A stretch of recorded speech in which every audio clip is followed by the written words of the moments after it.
नमस्कार दोस्तों, आज की इस वीडियो में मैं आपके लिए कराऊंगा जो रेलवे ग्रुप डी एग्ज़ाम का जो 29 अगस्त को फर्स्ट शिफ्ट का जो एग्ज़ाम है उसका एनालिसिस फेज़ 2 के अंदर जो जीके और करंट अफेयर से संबंधित जो क्वेश्चन जितने भी आपसे पूछे गए हैं एग्जाम में सभी मेमोरी बेस्ड क्वेश्चन हैं। जितने क्वेश्चन मुझे मिल पाए हैं उन सभी क्वेश्चनों को मैं आपके लिए इस वीडियो में बताने वाला हूँ। आप इसमें जीके जीएस के ऐसे सवाल आपसे पूछे गए थे जो परीक्षा में आपके फेज़ 2 का जो एग्ज़ाम हुआ था उसमें आपसे क्वेश्चन पूछे गए थे, उन सभी को मैं आपके लिए कराने वाला हूँ। नेक्स्ट एग्जाम आपके लिए हेल्प मिलेगी। जो रेलवे ग्रुप डी का एग्ज़ाम देने जिन विद्यार्थियों का एग्जाम है उनके लिए वीडियो वो जरूर देखें। चलिए इस क्वेश्चनों को शुरू करते हैं। मैं आपके लिए क्वेश्चनों को बता रहा हूँ। सबसे पहले क्वेश्चन आपसे पूछा गया था, क्वेश्चन नंबर फर्स्ट था 14 फरवरी को शुरू ने अपना कौन सा मिशन लॉन्च किया था। इस प्रकार से क्वेश्चन था, जो स्मृति आधारित क्वेश्चन थे। तो 14 फरवरी को शुरू ने अपना कौन सा मिशन लॉन्च किया था, तो उसका आंसर था अर्थ ऑब्जर्वेटरी सैटेलाइट, ये आपका ये लॉन्च किया गया था। इसका आंसर आपका ये था। जो विद्यार्थी ये आंसर करके आया उनका आंसर आपका बिल्कुल करेक्ट है। नेक्स्ट क्वेश्चन था आपका, अगर दूसरे नंबर क्वेश्चन आपसे पूछा गया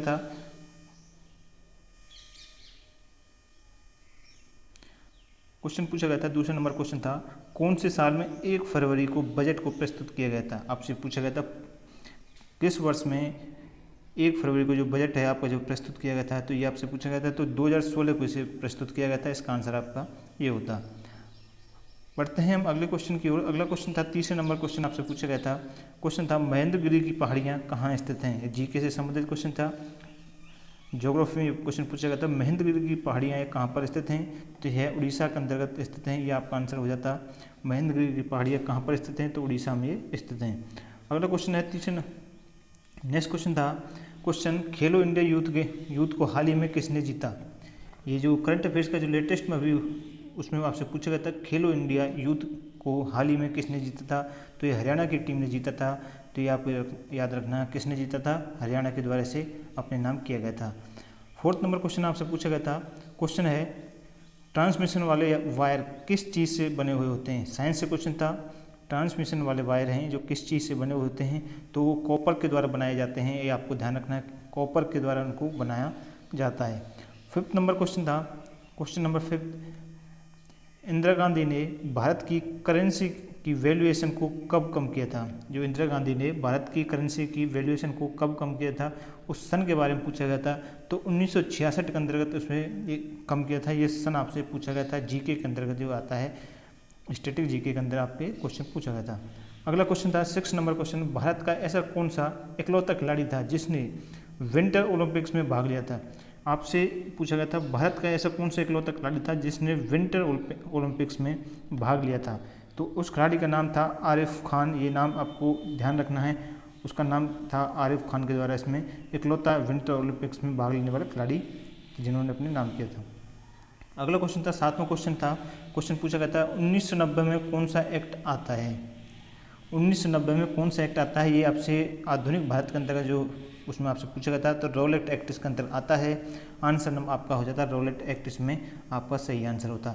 अगला क्वेश्चन था, ये सीधा क्वेश्चन आपसे पूछा गया था, सलमान खान के खिलाफ केस दर्ज करने वाली विश्नोई कमेटी किस राज्य की है। क्योंकि काफ़ी चर्चा में बने हुए था ये विषय, सलमान खान के खिलाफ जो केस दर्ज करने वाली विश्नोई कमेटी किस राज्य की है, तो यह आपको पता होगा राजस्थान की है। जो जोधपुर के अंतर्गत आपसे केस किया गया था, राजस्थान की है। अगला क्वेश्चन था 9वां क्वेश्चन आपका।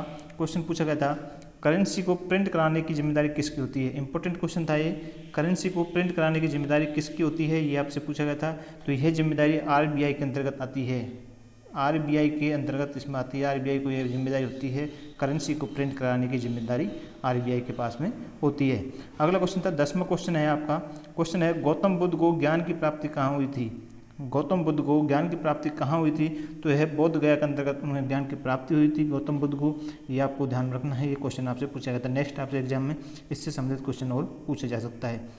अगला क्वेश्चन है 11वां क्वेश्चन, 2022 से यूनिवर्सिटी में टोटल कितनी भाषाएं पढ़ाई जाएंगी। ये करंट से संबंधित क्वेश्चन है जो आपको ध्यान रखना है। 2022 में यूनिवर्सिटी में टोटल कितनी भाषाएं पढ़ाई जाएंगी, ये आपसे पूछा गया था।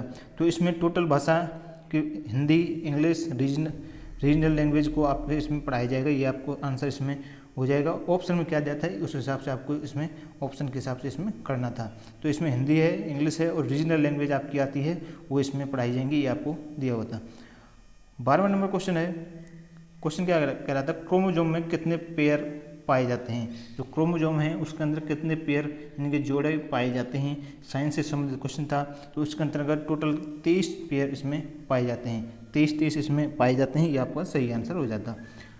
अगला क्वेश्चन था 13वां क्वेश्चन, फंडामेंटल राइट्स को कहाँ से लिया गया था। पॉलिटी से संबंधित क्वेश्चन था, जो राजनीति से, जिसमें फंडामेंटल राइट्स को कहाँ से लिया गया था। तो इनको लेने का काम यूएसए के द्वारा किया गया था। कहाँ से, यूएसए के द्वारा इनको लिया गया था। 14वां प्रश्न था आपका, क्वेश्चन है इंडिया में टोटल जैव आरक्षित क्षेत्र कितने हैं। भारत के अंतर्गत जो टोटल जैव आरक्षित क्षेत्र हैं वो कितने हैं। तो इसमें टोटल हैं आपके 13 इसके अंतर्गत आते हैं, जो आपका आंसर आपका इसमें ऑप्शन के हिसाब से होता है। 15वां क्वेश्चन था, क्वेश्चन नंबर 15वां, BHEL को स्थापित कब किया गया था। BHEL को इसमें स्थापित कब किया गया था, ये क्वेश्चन आपसे पूछा गया था।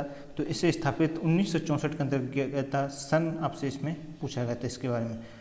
अगला क्वेश्चन है 16वां क्वेश्चन था, प्रश्न है 16वां, स्विस ओपन किसके साथ जुड़ा हुआ है। स्विस ओपन किसके साथ जुड़ा हुआ है, ये खेल से संबंधित था, जो इसमें बैडमिंटन के साथ इसे जुड़ा हुआ था, ये इसका आपका आंसर होगा।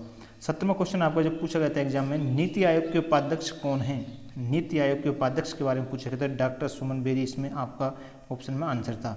18वां क्वेश्चन आपसे पूछा गया था, क्वेश्चन है महाबलेश्वर में से कौन सी नदी निकलती है। नदी से संबंधित क्वेश्चन पूछा गया था, रिवर्स में महाबलेश्वर से कौन सी नदी का उद्गम होता है, निकलती है। तो ये आपसे पूछा गया था, तो कृष्णा नदी का उसमें उद्गम होता है। तो उस नदी का नाम था कृष्णा नदी का उद्गम इसमें होता है। तो ये क्वेश्चन थे जो आपको एग्जाम में आपसे पूछे गए थे, जो सभी क्वेश्चन मैंने आपको करा दिया, जितने क्वेश्चन मिल पाए थे उन क्वेश्चनों को आपको करा दिया। तो ये 29 अगस्त को जो एग्जाम हुआ था रेलवे ग्रुप डी का, उन क्वेश्चनों को मैंने आपके लिए इसमें जितने क्वेश्चन स्मृति आधारित मिल पाए हैं आपसे, उन क्वेश्चनों को मैंने आपके लिए बता दिया है। यदि आपको वीडियो अच्छा लगा हो तो चैनल को सब्सक्राइब करें, जो नए जुड़े हैं, वीडियो को शेयर करें, वीडियो को लाइक करें। इसी प्रकार की अपडेट आपके लिए इस चैनल पर मिलती रहती है। तो मिलते हैं नेक्स्ट वीडियो के साथ, धन्यवाद।